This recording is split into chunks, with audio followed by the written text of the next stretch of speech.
So in the application of fertilizers and nutrients to crops, there are best practices that you need to put in place. And this nutrient stewardship will guide you. It's more like a guideline that will point whether farmers, grower, agronomists to how to best manage their plants using um, fertilizer management. So we have different outline that would or principles that would guide nutrient application. You have the right source. Farmers, agronomists must learn to obtain um, right source fertilizers for their plants. Right rates, it must be at the proper optimal amount for their plant to take.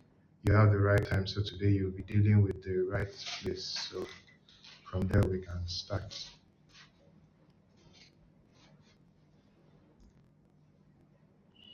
So, no, it's right place.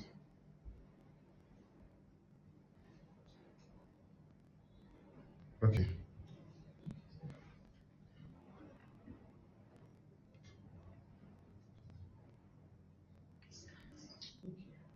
So for right place is knowing the exact place to place your nutrients in in your farm or on your farm.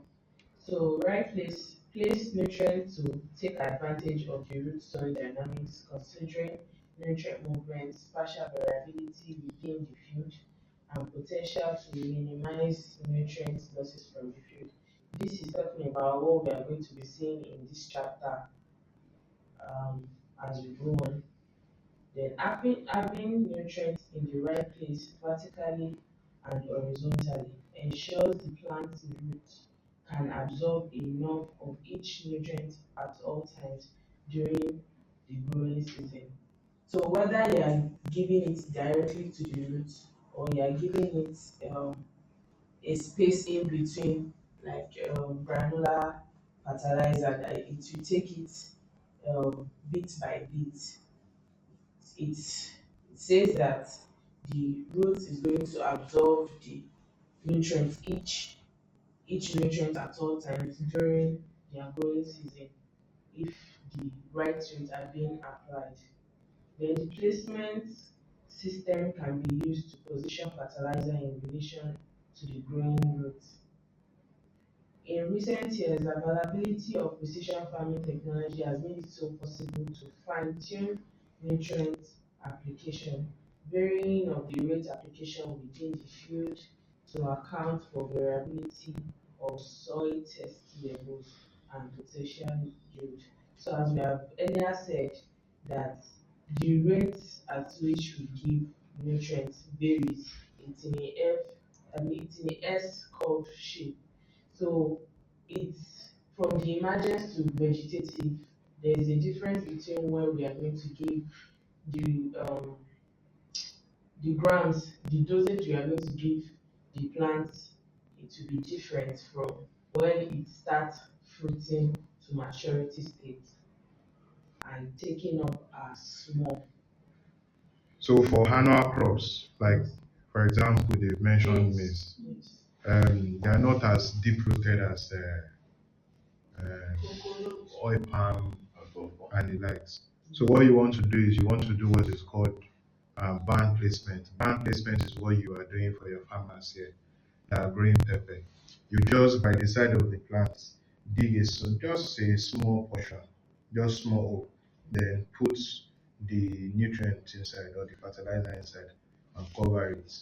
So there are different types of band placement also, but for the benefit of root soil dynamics, understanding that the roots of annual crop is season dependent. It is not on a yearly basis.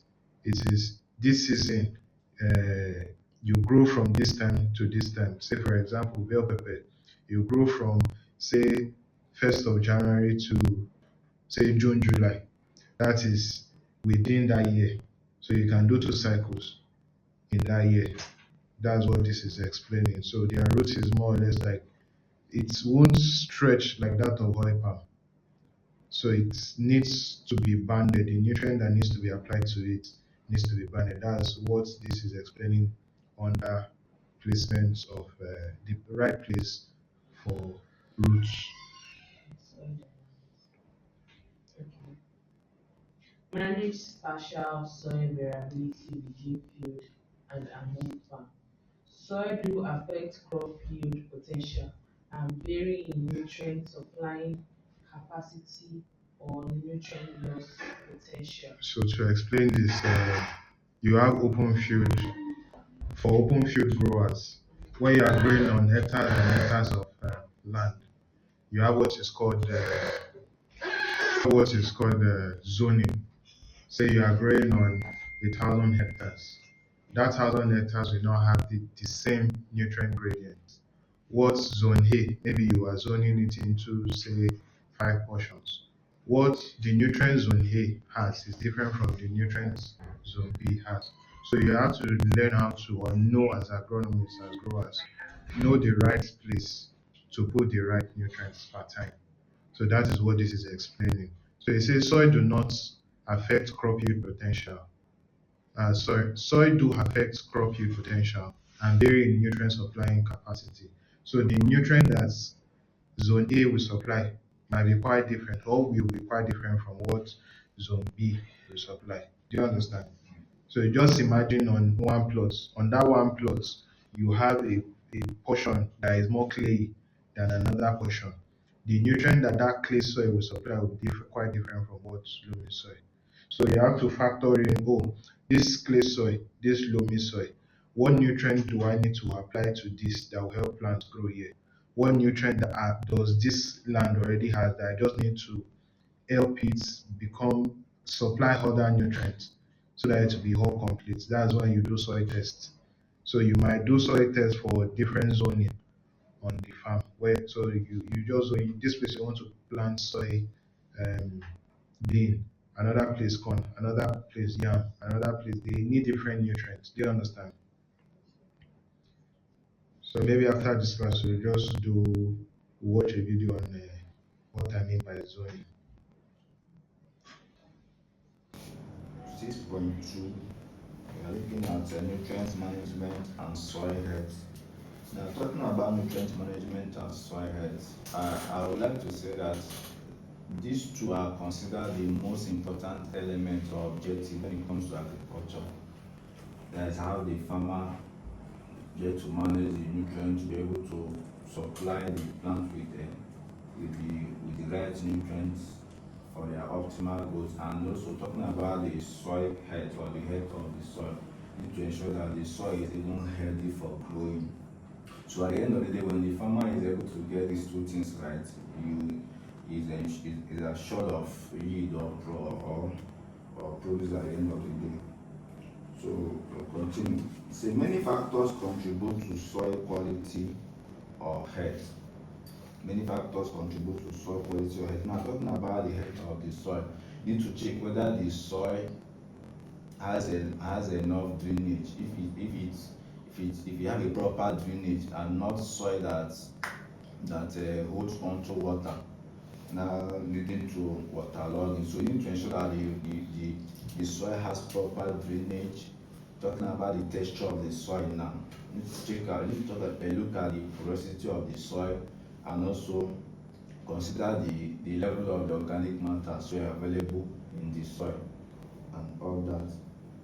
So a key property of soil health is the ability of the soil to provide all essential nutrients in adequate amount and proportion for plant growth, often defined as soil fertility.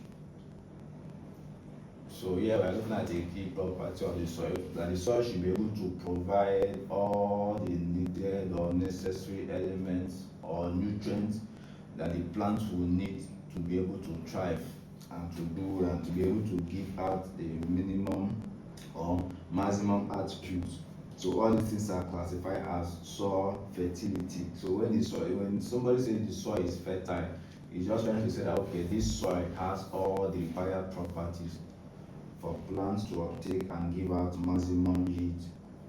Continues. It says soil fertility is maintained by adding nutrient inputs that offset nutrient export and losses. I take it again. Soil fertility is maintained by adding nutrient inputs that offset nutrient export and losses. Just like I talked about nutrient mining the other day, and we say when a harvest is being done on the field or farm, there's what we call there's is an occurrence that is known as nutrient mining. So we are since when the plants are able to produce and have fruit, we harvest those fruits. In the process of the plants developing those fruits, it was making use of the nutrients available on the soil. So when those fruits are being harvested at the end of the day and being taken out, so what now happens is what we call nutrient export. Because nutrients is being taken out of the field to another location, and also in that process some amount of nutrients are being lost to harvest. Physical factors. So physical factors such as texture and structure are also important components of soil quality. So like I've said earlier, you need to examine the texture of the soil, how porous it is, if it has proper drainage, if it's rich in organic matter and all that. So you say while human intervention can alter soil structure, texture is largely unchanged. So we are talking about another key factor to the soil again is the availability of the organic matter. Just like when we do transplant at times, okay, let's add a little portion of nice soil. Now the essence of adding that nice soil is to help. In adding the nice soil, what you are trying to do is just to enhance the texture of the soil, and also to ensure that the soil gets some level of organic matter that will be enough to address some organic matter deficiency in the soil.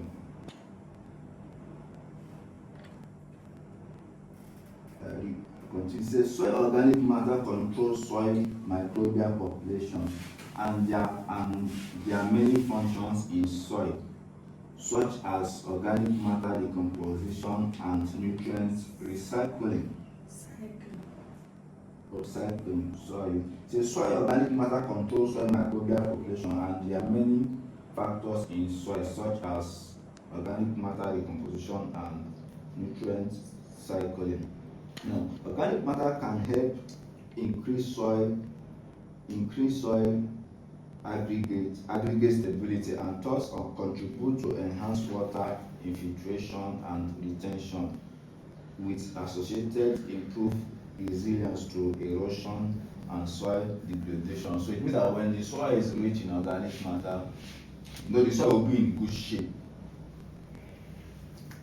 Any soil that is rich in organic matter is good for growing, so it doesn't easily get washed away.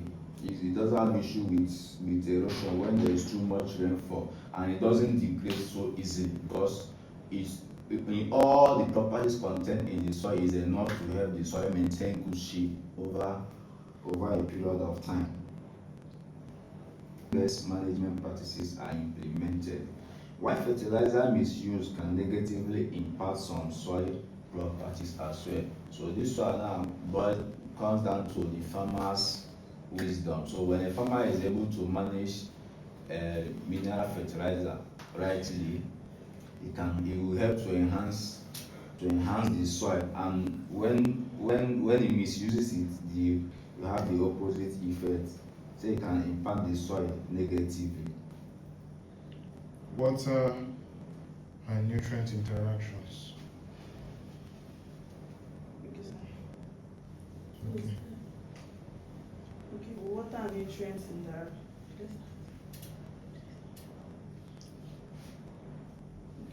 Water and nutrient interaction. So here you say that how apart from nutrient management, it is also essential that we consider water too, because for example, most of us after eating, it's essential for us to take water so as to break down our food and to aid digestion. So this is the same thing for our plants too. So to enhance plant nutrient uptake, it is very, very necessary that there is water for the for nutrient interaction. So here it says fertilizer best management practices can enhance water productivity. That's it enhances water usage. Just as an adequate water supply is a requirement for improved nutrient use efficiency. So with adequate water supply, the plants, the nutrients will dissolve on time, in situations or instances that we are using granular, and it will improve nutrient use efficiency. That's why we tell them the granular should, a little hole should be made for the granular, so that water coming from the drip tape will be dissolving it in smaller quantities, so that the plant will be able to uptake it. But in a situation whereby water is not getting to the granular, the dams they didn't supply nutrients, so the granular is just there and the plant is not able to uptake it. So often water and nutrient management are addressed separately, although they are intimately linked. So water management is different from nutrient management, although the two of them they are required. Like the two of them, one, you can't have nutrient management and not have water management. That's why we often tell them that after your application of nutrients in your tanks, it is required for you to ensure you fertigate, that you properly manage your water, else you'll be oversupplying your nutrients to the plants, which can lead to toxicity if you are not careful. So apart from nutrient management, it is also essential to consider water management too. Improvement in nutrient use efficiency should not be viewed only as fertilizer management issue. The same is true for water. Now, water stress hinders the transport of nutrients from the soil to the crop's roots, as well as the chemical and biological processes in the soil required for optimal nutrient uptake by plants. This can be likened to us too. If you don't take water often, you will find it difficult to it won't aid digestion. So this is also likened to nutrients. Imagine you place just using granular and there is no water for the nutrient to dissolve. The plant won't be able to uptake it. So nutrient deficiency reduces root development. So you just be seeing the symptoms on your plant that there is nutrient deficiency, and you've applied nutrients, so you'll be wondering what happened. So that's where the water stress comes in. So from water stress, you will be noticing nutrient deficiency on your plant, and it will reduce root development and in turn the ability of crops to use water efficiently. Now, improvements in agronomic practices are essential for increasing agricultural output by units of land, water, and nutrients, which contributes to sustainable agricultural intensification. The influence of nutrients on yield depends on available water, and there is often a positive interaction between these two components. There must be nutrients and there must be water. So you can't have nutrients and you don't have water, and you can't have water without nutrients, because when you harvest, you are taking nutrients from the soil. So at least there must be input so that the coming crops can also use the nutrients. So, and their relative importance varies depending on the degree of stress imposed by each factor. Often, interaction between nutrient and water have a greater impact on yield than the impact of each factor separately. Hence, these two factors should be addressed in an integrated way. So 6.4. Nutrient management and climate change. By managing nutrients efficiently and effectively, farmers can 1. Improve adaptation to climate change, 2. Prevent further expansion of cropping into sensitive variable habitats, 3. Reduce nitrous oxide emission intensity, and sequester carbon in their soil.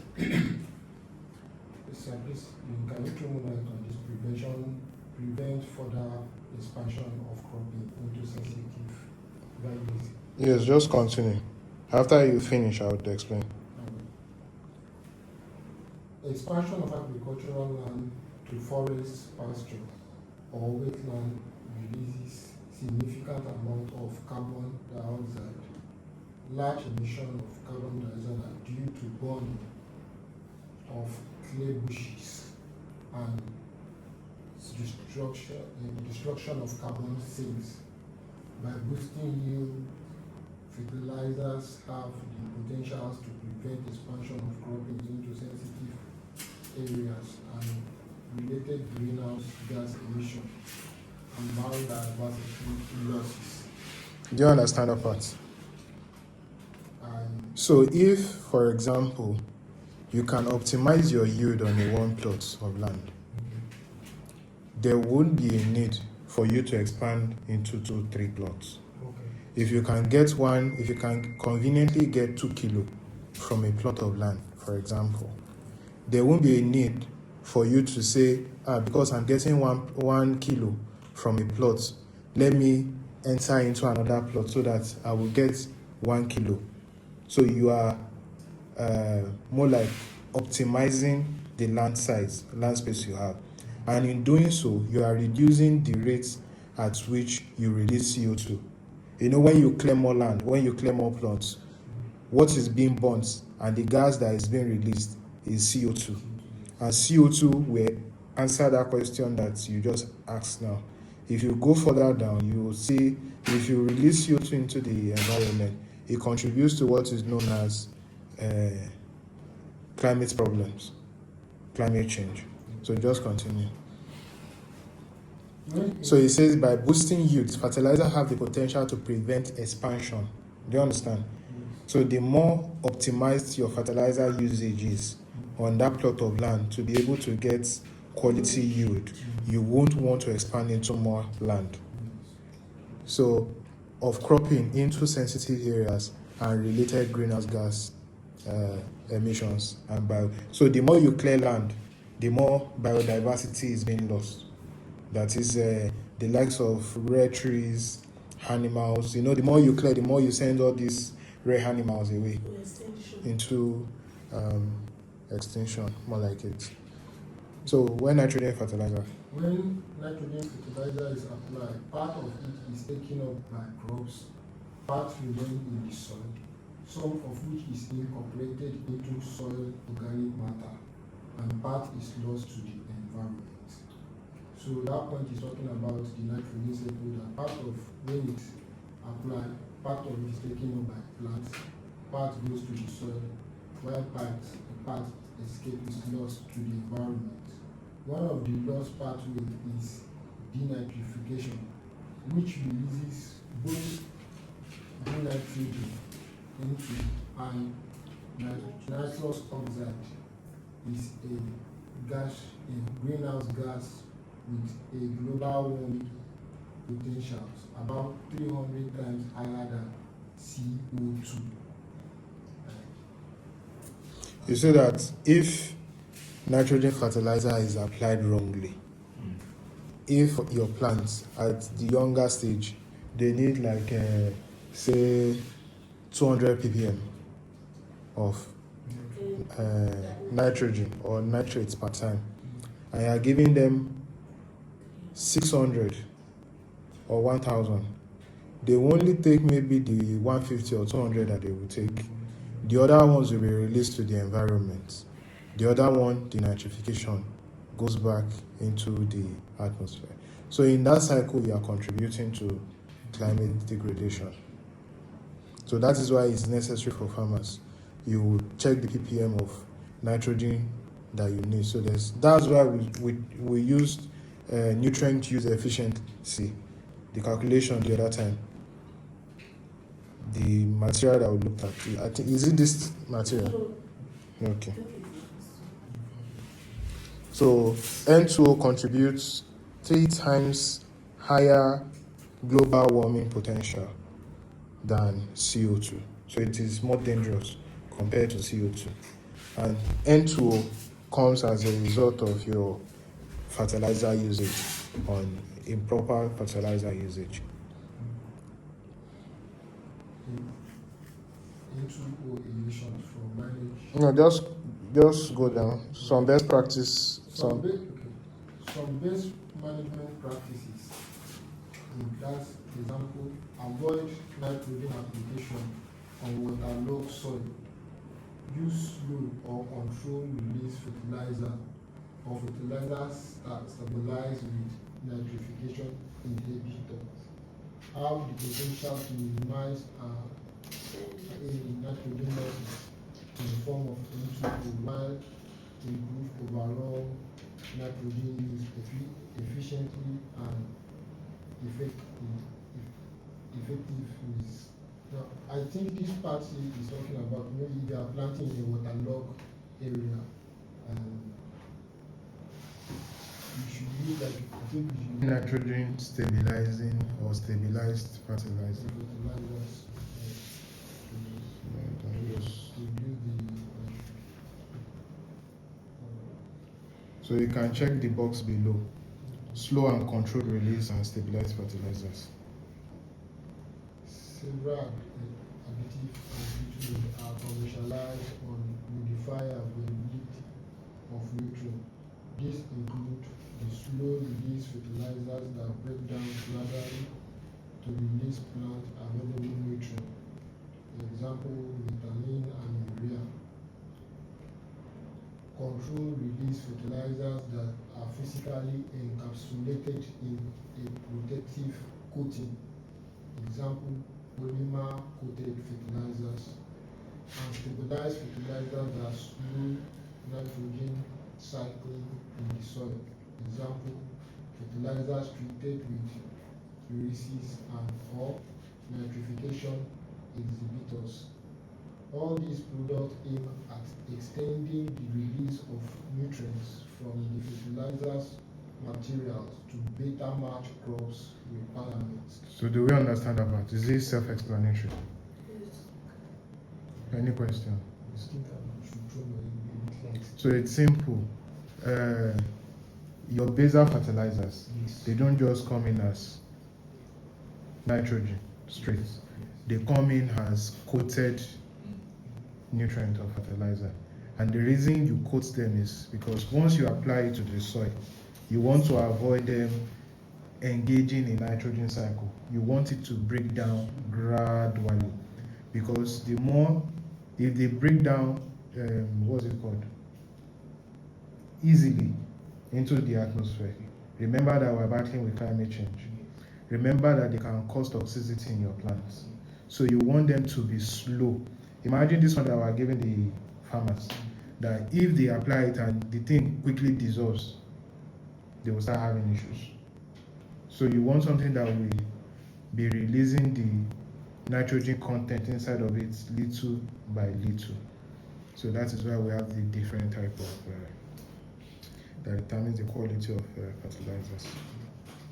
Besides, there is a potential to decrease emission intensity, that is total greenhouse gas emission in CO2 equivalent per ton of harvest product. Even if CO2 emission quantities N2O emission quantity increases, the rate of increase may be smaller than the accompanying increase in crop production. While crop production, which dividing the one by the other reduce emission intensities. By combining a reduction of emission intensity with no or limited expansion of cropping system, future food can be produced with comparable less greenhouse gas emission. I think this point is still talking about that if we are able to control the rate at which we fertilizers that we apply to the crops escape, that we'll be able to produce more food availability to and also we'll be able to manage a little of the land, the soil also will have more yield from